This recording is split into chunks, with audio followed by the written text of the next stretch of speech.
A new book profiles extraordinary black Missourians. Their story is next on City Corner.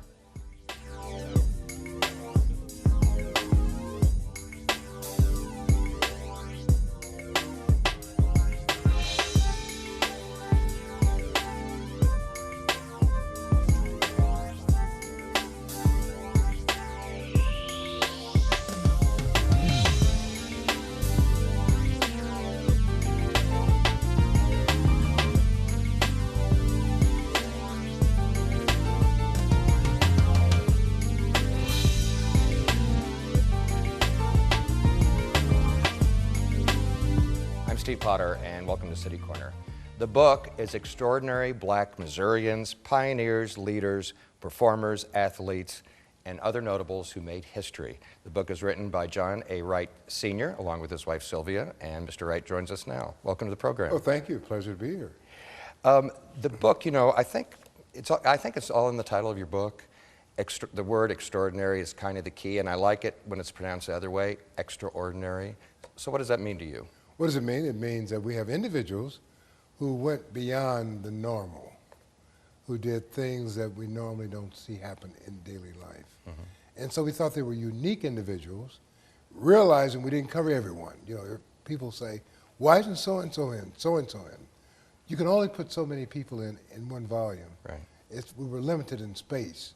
But we did try to select a broad cross-section of individuals who are representative. Right, and you go all the way back to people that did things, say, before the Civil War, to some people that are still alive today. Right, we started at the early before the founding of the city, you know, and then we included Toussaint Louverture.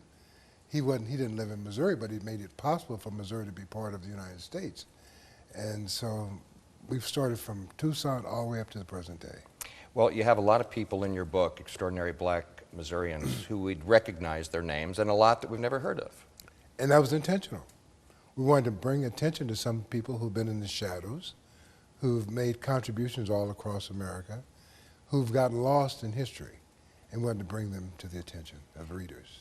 And you also make a point in your book, and I think it's a good one, that especially when you're considering a class of people that didn't have a lot of advantages, financially, educationally, opportunities because of their place in society at the time, for those people still to make a difference is really extraordinary. Yeah, they had dreams, ambitions, and they went out to pursue their dreams in spite of the circumstances around them. I think that can be inspirational to young people and adults. You're never too old to pursue your dream. Are you sure? I'm positive. I'm positive. I'm going to hold you to that. Well, what I did is I just chose some at random from your book. Most of them are people you haven't heard of them, maybe one or two that you have. But let me just start by throwing out a few names, and we'll just talk a little bit about them. Let's do it. How about James Beckworth? And you compare him to, say, like Kit Carson and Daniel Boone. Right. He was a pioneer. He lived in St. Louis for a while. He opened the path to the Sierra Nevada mountains. He led the first wagon trains through there. He discovered it. The path is named after him. If you look on a U.S. map, you'll find that path. He was an Indian chief with the Crow Indians. He spoke Crow, and he led them into battle. He was a colorful character. He worked here as an apprentice blacksmith. The blacksmith owner got involved in his personal business. He was dating an Indian girl, and so he kind of slugged the guy and took off to start working with his father and joined the fur company, and the rest is history. He was born in St. Louis in 1810. His father was He was white. born in Kentucky, but he moved to St. Louis. Okay. Yeah, he wasn't born here. He moved to St. Louis in 1810. Right, yeah. Right. His father was white, which, of course, back then, I'm sure raised a few eyebrows. Right, and his father moved to St. Louis because of the pressure he received because he married an Indian girl. Well, it couldn't have been easy in St. Louis, though. No, but St. Louis was kind of crazy, you know. Illinois was free territory, and we didn't have a plantation system here. And so many of those enslaved were house servants. Many of them were hired out because they had no need for all these people. So there were a lot of free African Americans among the enslaved African Americans. And James Beckworth, there's a question, maybe he was poisoned? They think he was, the rumor, but think he was most think he got poisoned meat on the way to the Indian village. Let's talk about, I was going to say a woman, she was really a girl because she died so young. Her name was Celia, and it's a horrifying story, really. Yeah, Celia was purchased by a white farmer. When she was 14? When she was 14, and she was raped on the way to the home. On this farm, there was a young black gentleman by the name of George who was in love with Celia, who said, if you keep messing around with this guy, I'm going to have to leave you alone. He kept coming to her home, although she was pregnant. And he was like 70, and she was 70. 14. She was pregnant with his kid, and she said, leave me alone. He refused to. She hit him in the head, killed him, and when he tried to force himself on her, she burned the body. They found it the next morning. Then she was locked up. Some whites tried to protect her, went all the way to Missouri Supreme Court, and but they decided she was guilty. And although she was forcibly being raped on a regular basis, they hung her, but they waited until the baby was born to hang her. No kidding. And the baby was stillborn, so that wasn't that had no. Her relatives, she has some relatives here in town. Really? Yes, and they're pursuing the story and writing about it. So through the course of writing your book, did that happen to you often, that you maybe met ancestors of people that you were profiling? Did. Right, yes. Wow. Yeah. It's interesting. The more you write, the more people read, the more information you get. But you come in contact with some interesting people, and they'll tell you their stories, their family story. Right. And so it's been what I've found since I've been doing this stuff. Who was Charlton H. Tandy? Charlton Tandy was a gentleman who lived in St. Louis. He's responsible for ending segregated streetcars. He actually worked at Jefferson Barracks at one point. He worked at Jefferson Barracks, and he came as a captain of Tandy Guard. He was active in pursuing education for African Americans, teachers, principals, and make sure the board hired them. But when the streetcars would pass, it was street horse-drawing cars at that time. They would pass the riders. He would grab the range and hold the range until everyone got on board. And then African Americans and others boycotted certain lines, and then eventually all were able to ride. That's why we didn't have the problem in St. Louis. We ended that problem in the 1800s. Wow. I didn't know we were that progressive. We were progressive on the streetcars, but we were segregated from the birthing room to the cemetery here in St. Louis. But he ended up kind of getting into politics in a minor way. He which did. For the time was pretty amazing. Yes, yeah. He wielded a lot of influence because he was respected. There's a couple, Malik and Deborah Ahmed. Yes, they just opened their... They're both still alive, by the way. They're both still alive. They just both opened their educational learning center on Page Avenue in the old Emerson Elementary School. And they do community work and volunteer work, and they were responsible for the amnesty program for those who had outstanding traffic tickets. And they founded Better Family Life back in 1983, I guess it was. Yes. Is that still around? They're still around. They just, like I said, they just opened their center. And the old Emerson building is a very attractive facility. And I would encourage anyone in the community to go by and see it. Charles Alfred Anderson. He was a PhD and was it the first African-American meteorologist? He was an African-American with a PhD. I mean, Charles grew up on a farm in University City. Most people don't know that. He attended Sumner High School, valedictorian for his class. He wanted to be a pilot. He was refused admission to a pilot school. He was refused admission into the U.S. Service of Pilots. He built a plane on his own. He and his friend flew across the country using nothing but a road map.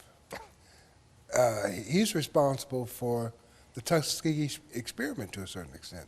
If you see the photograph with Eleanor Roosevelt, right. He's a gentleman in the plane with her. Oh, no kidding. Yes. Yeah. Did people know that these people you're profiling were so extraordinary at the time?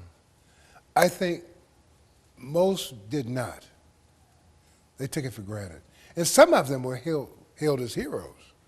I mean, you read the newspapers accounts of some of the things they did.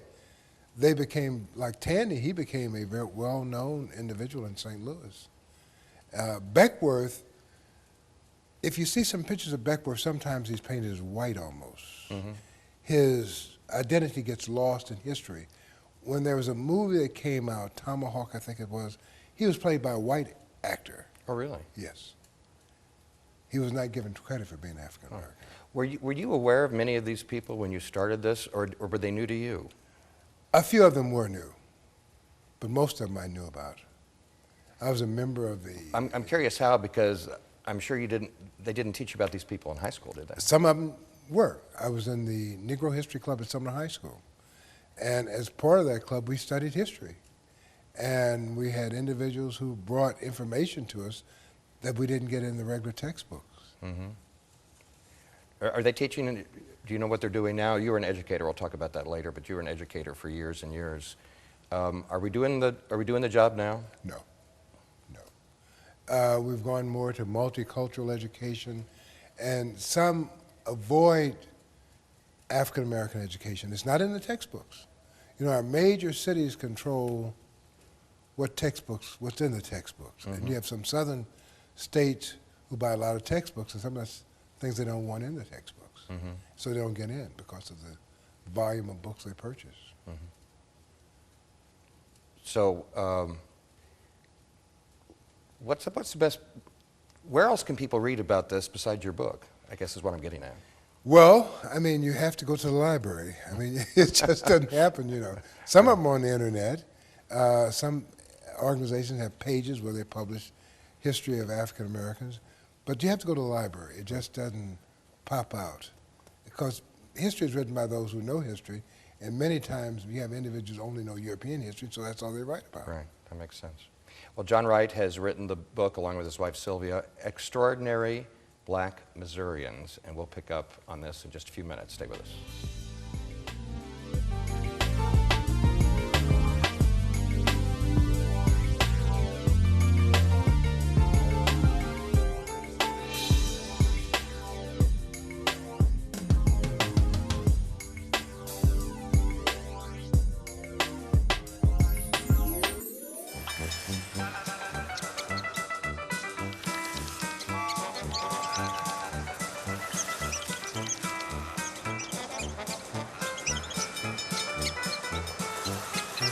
Kids will spend 15 minutes watching online videos like this one.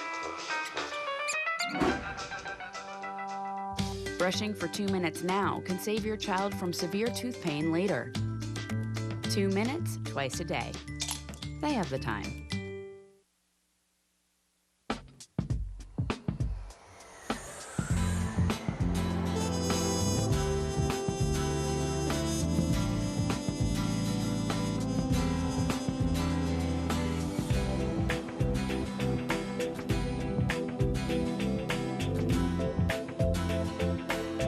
Experience St. Louis!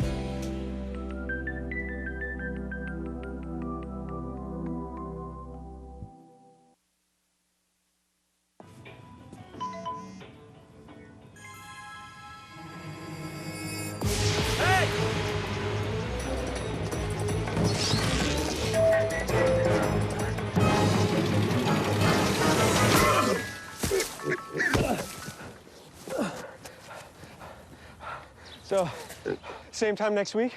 Well, of course. Put away a few bucks, feel like $1 million. For free tips to help you save, go to Feed the Pig. The odds of this daughter of a clergyman spending 11 weeks at #1 on the U.S. singles charts? 1 in 19 million. The odds of going on to win 6 Grammy Awards? 1 in 1.4 million. The odds of having a child diagnosed with autism?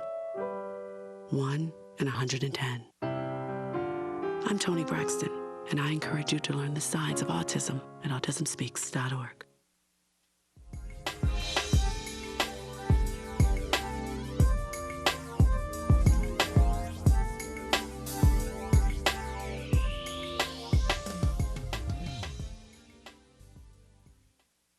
I'm Steve Potter, and welcome back to City Corner. The book is Extraordinary Black Missourians, Pioneers, Leaders, Performers, Athletes, and Other Notables Who Made History.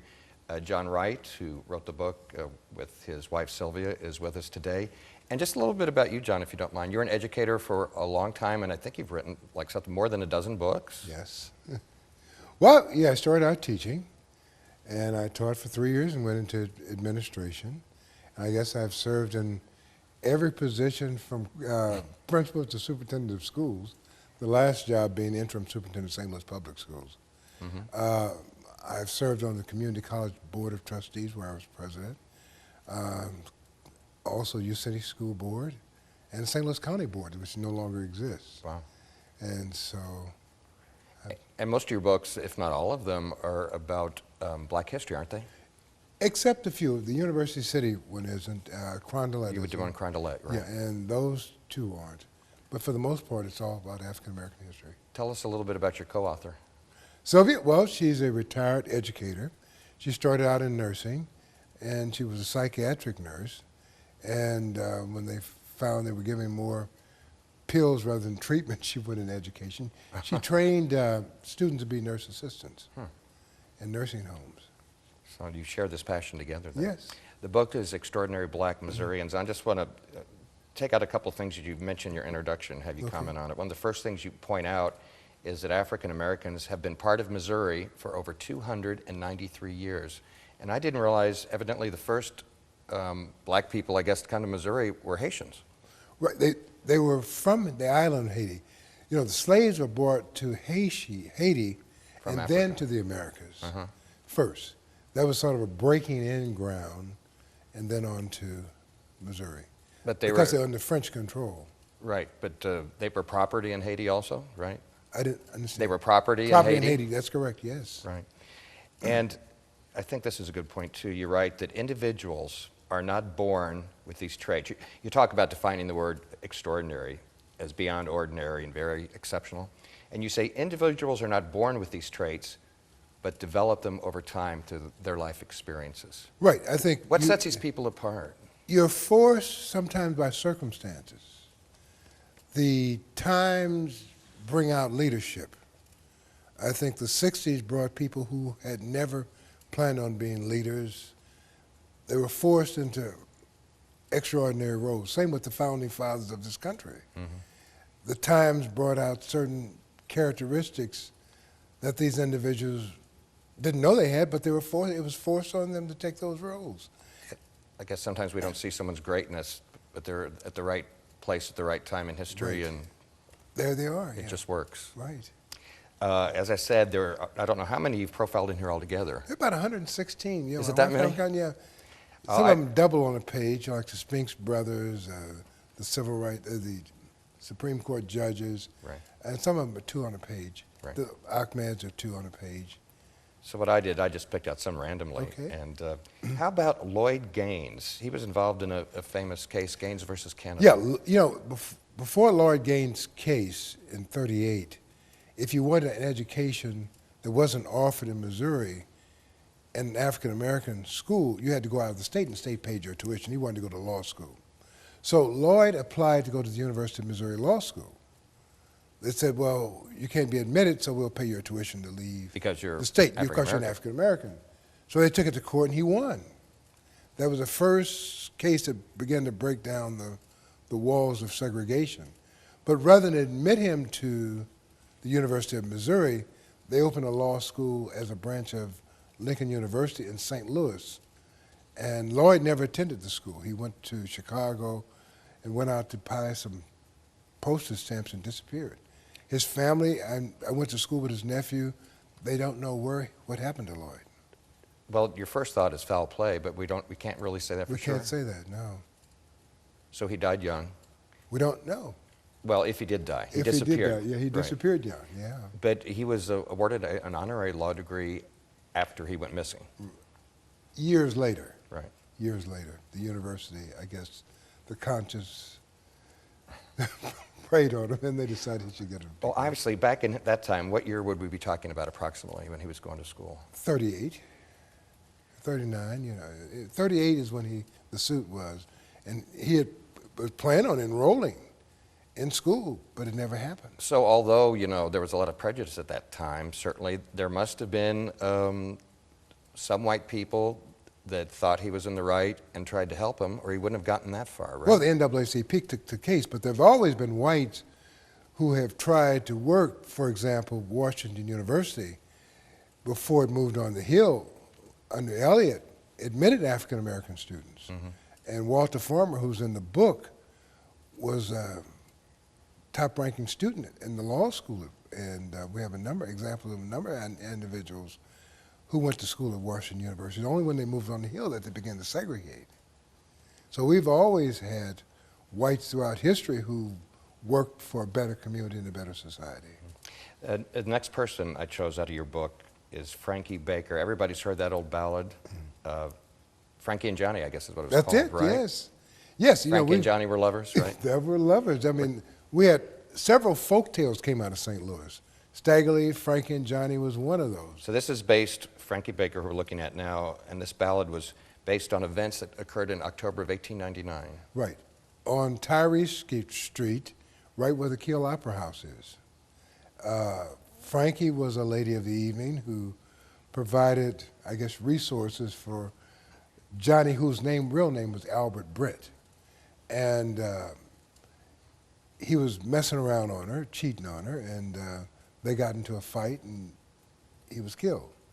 And the bartenders at that time would make songs of events of the day. It was Frankie and Albert, but the mother got so distraught over that, they changed it to Frankie and Johnny. And she sued to try to get her name cleared up, but she died in a mental institution in Oregon. Yeah, isn't it true, too, that she actually left St. Louis because when she'd walk around town, after the killing, people would sing this to her, and I guess, you know... It drove her crazy. Yeah. I mean, it drove her. She moved a couple of times. But she ended up in Oregon and died in a mental institution. And there's some connection with the storyline in an old Mae West movie from the 30s. Right. And she sued the studio. Because they used the song in the movie, was that it? Yeah. What happened with that suit? She lost. She sued twice. It ended up in an insane asylum, She basically. mental institution, yes. Tom Bass was born in 1859 south of Columbia, Missouri. And he became an outstanding horseman. He trained horses for presidents. He was denied admission to some horse events because of his race, but he was a master horseman. He developed the Bass bit for the training of horses. Can you explain what that is? It's a bit that he put into the horse's mouth so it keeps from injuring the horse during training. And Tom did that. They have a museum in Mexico, Missouri for Tom, and it has all his ribbons and trophies and things. He performed at the Fairground Park when we used to have the fairgrounds there in St. Louis here. This next one I chose is someone that everyone knows, and that's Red Fox. And I was a big fan of his when he was on television. And he was born in St. Louis, somewhere like right around where the Grand Arts District is now, back in 1922. Yeah, Red left home at 13. Red Fox did? He left home at 13 and went on the streets. He had a dream of doing something, but he always had a He knack got in for getting trouble a lot when he was young, didn't he? He had a knack for getting into difficulty. But, you know, they performed in a little band on the street. They made the Ted Mack Amateur Hour. Then Red would get locked up, and then he started doing one-act shows. He used to do party albums before he went to the Yeah, TV. if no one's heard his party albums, if you just knew him like when I was younger, of course he was on his show Sanford and Son, but then you listen to some of those party albums, they're very adult. Oh, yeah. Everyone, I mean, when I was in school, everyone wanted the Red Fox party album. He said things now which we wouldn't even look at, but he was a little ahead of his time. He kind of paved the way for some of the other comedians who followed him, but some of the stuff he would say on TV. You know, Della Reese was in town last year performing at the Sheldon, and I had a chance to interview her. And of course, it was her television show, The Royal Family, which he was on, and he actually had a heart attack on that show and died at the age of 68. And Della Reese told me the story that she was there, and I think she told me she held him in his arms as he was dying. It just really moving. He was upset. His temper got the best of him. I think his temper gave him that heart attack. Sometimes we let our emotions destroy us. Tom Turpin, songwriter and musician. Wrote the first rag in St. Louis. He had the Rosebud Cafe where all the musicians used to go on Market Street. Scott Joplin used to play at Tom Turpin's place. The Rosebud, next to Scott Joplin's historic site, is sort of kind of a memory of the Rosebud Cafe where Scott Joplin used to play. He even had an electric Christmas tree. He had a brothel upstairs, and his brother were active in the entertainment business. His father had a saloon, and so they're very active in St. Louis. And I know he did really well like around the time of the World's Fair, too. Right. I think they worked out Yes. there. Lester Walton, interesting guy. He was a journalist and writer, wrote for the old St. Louis Globe-Democrat at one time, and then was on to New York. Went on to New York. He became minister to Liberia. He finished from Sumner High School. Most people don't know that. In fact, I was told his home was right where Tandy Field in Sumner is now, because Sumner at that time was downtown. But he went to Liberia. He brokered a deal with the United States, and they needed the rubber from Liberia. And so he made it possible by working with that. He worked with the first international airport in Liberia. He helped get that established. And he worked to desegregate housing in New York, In New York, and, right. which I guess was no small task. No, but he did it. Let's look at one more. Ollie Wilson Jr., and unique, I guess, as a classical musician. Classical musician, a Sumner High School graduate. In fact, he and my wife were classmates.